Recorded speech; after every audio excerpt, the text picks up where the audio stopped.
నమస్కారం అండి. నేను doctor Purnachandra Reddy, urologist, Asian institute of nephrology and urology, Hyderabad అండి.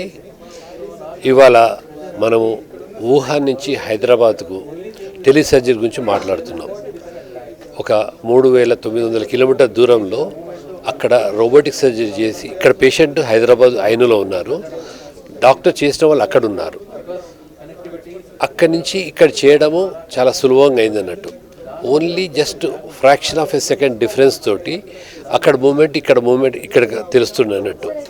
ఎక్కడ కూడా ఏ ప్రాబ్లం రాకుండా స్మూత్గా వెరీ కాంప్లికేటెడ్ సర్జరీ ఇక్కడ ప్రక్కనే చేస్తున్నట్టు ఫీల్ అయిపోయాము.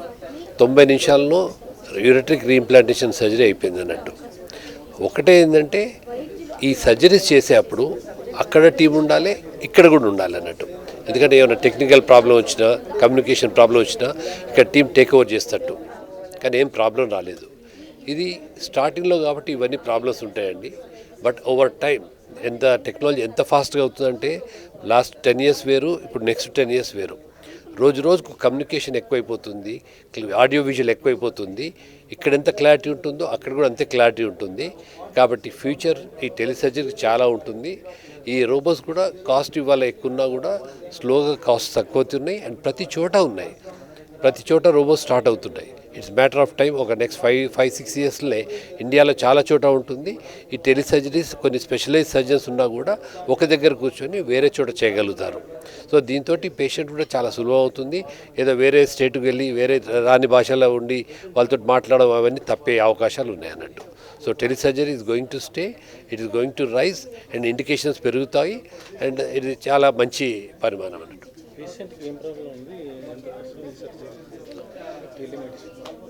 ఏదండి పేషెంట్కు యూరిన్ ట్యూబ్ బ్లాక్ అయిందండి. అంటే కిడ్నీ నుంచి వచ్చి యూరిన్ బ్లాడర్ జాయిన్ అవుతుంది కదా, అక్కడ నారోయింగ్ అయింది అన్నట్టు. ఆ నారోయింగ్ చేయాలంటే అది కట్ చేసి బ్లాడర్లో అమర్చాలన్నట్టు. It's a complicated surgery. కానీ అంత దూరం చేసినా కూడా ఏమీ తెలియకుండా ఇప్పుడు మనం వీడియో చూస్తే ఏంటంటే అసలు పక్క నుంచి చేసినట్టే కనబడుతుంది అన్నట్టు, మాకే తెలియట్లేదు. సో జస్ట్ ఆ మిల్లీ-సెకండ్ డిఫరెన్స్ తోటి చేసాము. ఎక్కడ ఏ ప్రాబ్లం కూడా అక్కడ మూవ్మెంట్ చేస్తే ఏదో కొద్దిగా ల్యాగ్ వచ్చారు. ఒక్కసారి కూడా ఒక్క ఇన్సిడెంట్స్లో కూడా 90 నిమిషాల్లో మాకు ఎప్పుడూ ఫీల్ కాలేదు.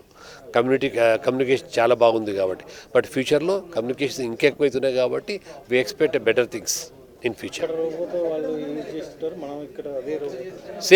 సేమ్ కంపెనీ రోబో అండి. సాఫ్ట్వేర్ ఉంటుంది అన్నట్టు, దాంతో వాళ్ళు కమ్యూనికేషన్ పెట్టుకుంటారు అన్నట్టు. Same company robo. సో అక్కడి నుంచి చేసేవారికి ఇక్కడ ఆ మూమెంటు అదే సాఫ్ట్వేర్ తోటి ఇక్కడ వస్తుంది అన్నట్టు. ఎందుకంటే ప్రతి చోట సాఫ్ట్వేర్ ఇది ఇంపార్టెంట్ అండి. ఒకదాని సాఫ్ట్వేర్ ఇంకో దాంట్లో కుదరదు అన్నట్టు. సో సేమ్ సాఫ్ట్వేర్లో సేమ్ కంపెనీ రోబోస్ ఉంటేనే అలా అవుతుంది అన్నట్టు.